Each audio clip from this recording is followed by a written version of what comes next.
I don't want to get into the political argument of the guns and things, but what blows my mind is the disparity of response between when we think people that are foreign are going to kill us and us killing ourselves. If this had been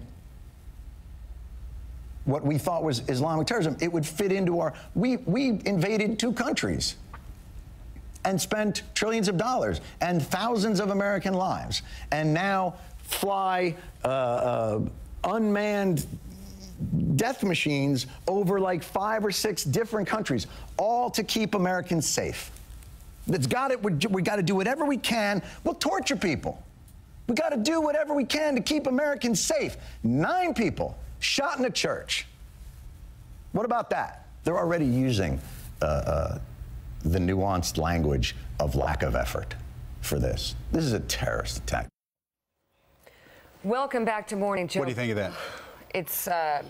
It's opening up a really important conversation. Yeah. Bob Woodward, Eugene Robinson, and Walter Isaacson are still with us, along with Willie Geist in New York. Joining the table, we have Pulitzer Prize-winning editorial writer for The Washington Post and MSNBC contributor Jonathan Capehart, and from Dallas, the host and managing editor of TV One's daily morning show News One Now, Roland Martin. Thank you all for being with us here. Glad to be here this morning. Let's start with the 9 victims who are being remembered from coast to coast this morning. Prayer vigils were held at cities across the country, including Chicago, Denver, and Portland. More than a dozen lawmakers also gathered on the Capitol lawn. And mourners packed a church in Charleston last night, trying to come to grips with the tragedy. After a massive manhunt, federal and local law enforcement found 21-year-old Dylan Storm Ruff nearly 250 miles away. Debbie Dills spotted Dylan Ruff's car and followed him to take down his tag number, even though he was accused of killing 9 people. And it was that tip that helped police capture him. Here she is just moments ago on Morning Joe. Debbie, I read somewhere as well that you actually were praying for the victims in Charleston and praying for the people of Charleston at the moment you saw the suspect in the car. What do you make of that?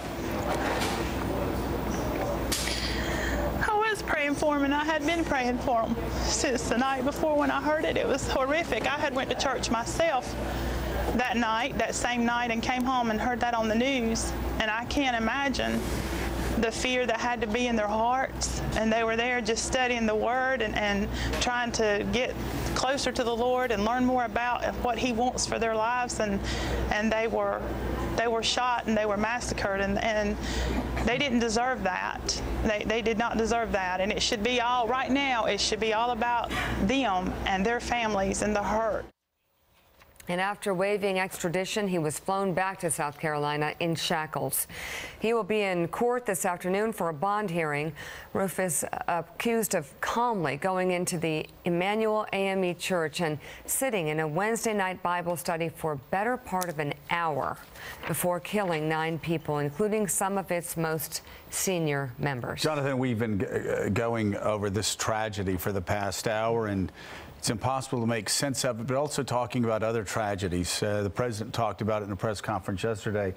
Whether you talk about Jonesboro or Columbine or Virginia Tech or Binghamton or Fort Hood or Aurora or Oak Creek or Newtown or Miami or Washington, D.C., or yesterday in Charleston, this happens all too much. But in this case, unlike the others, race, no doubt, played a key part. At the heart of it. Well, you know, in the president's remarks, you could just see he's just, in general, bone weary of having to address the American people after yet another slaughter of Americans at the hands of someone or people with guns. But in this particular case, where race is a prominent factor in what happened, this is coming after we've seen at least almost a year's worth of videos where we have seen race play out in all sorts of ways. Charleston, with the shooting of Walter Scott in the back by the police officer, you know, what happened with the shooting of LeVar Jones, who actually survived a traffic stop in South Carolina. We have seen with our own eyes sort of racial conflicts, and you add this on top of it, and you've got I think, a president who's weary of the gun violence, weary of the problems of race that have come to the fore that we're talking about in this country for the last year, and sort of at a loss for what to do about it, particularly on the gun piece, because as you've been discussing all morning, even with the slaughter of 20 children in Newtown, you couldn't get anything done on gun control. But because of what really drove this massacre, I'm wondering, I mean, I can open it up to the table, but start with you, Jonathan. I think the president had a fundraiser yesterday or some sort of golf event. Do you think the president should, do you think he should have gone to South Carolina? No.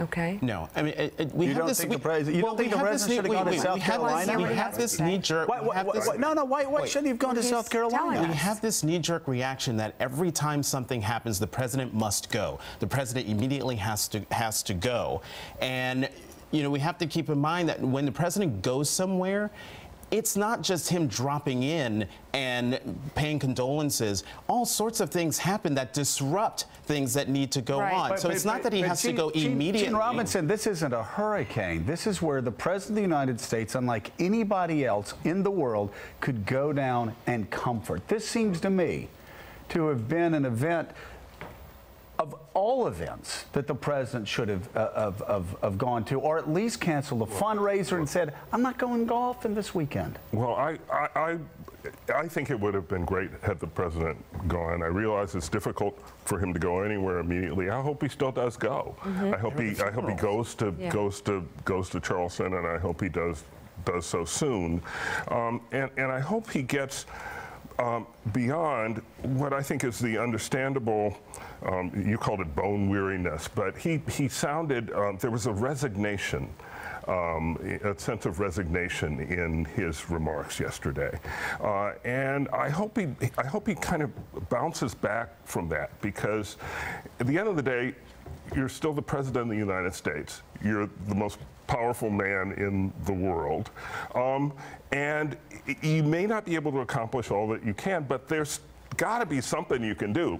You've got your bully pulpit at the very least. I just hope he recovers some of the drive and some of the energy that I think, frankly, this situation needs. Walter? I think one way for him to do that, and I assume he will go down, and he'll lay some flowers on it, is to take on this complex thing that I've been wrestling with here on this table, but also the past few days. But you take Ferguson, and you take Baltimore, and you take Staten Island, and you take this. These are all issues that are data points in our struggle on race, but we don't really know how to connect it. I mean, it's like, well, how is this related? And there is a very smart and healing speech to be made, and there's one person in this country who can do better than you or me or anybody else, and that's the President of the United States, to say, all right, here's what we're wrestling with in this notion of whether or not we're one country. All fine, but this isn't about symbols and speeches. This is about some plan of action, whether it's on guns, whether it's on this bystander issue. I think you really need to raise the awareness of everyone. Gee, if there's somebody down the hall, I mean, go find out who this person is. You are, you know, we're all involved in this. It's concrete steps that can be taken, and putting the burden on the president that somehow with the speech, you know, that's fine. That's part of the process. But this is about problem solving, and that's what needs to be done here. You know, I want to be clear about something. I'm not saying the president should not go down to South Carolina. I'm saying he shouldn't. He doesn't need to go immediately. Right. But absolutely, when the funerals happen, particularly the pastor's funeral, where he had a close personal relationship, and the pastor was a state senator, that's when the president should go, and that's when, if he's allowed to give a eulogy, when he could start having this conversation. What about Walter, the other part of this on the fundraiser? Is that unfair attack of the president? Should he cancel? Should he have canceled the fundraiser? I don't know if he should have canceled it, but clearly, appearance-wise, it's awful.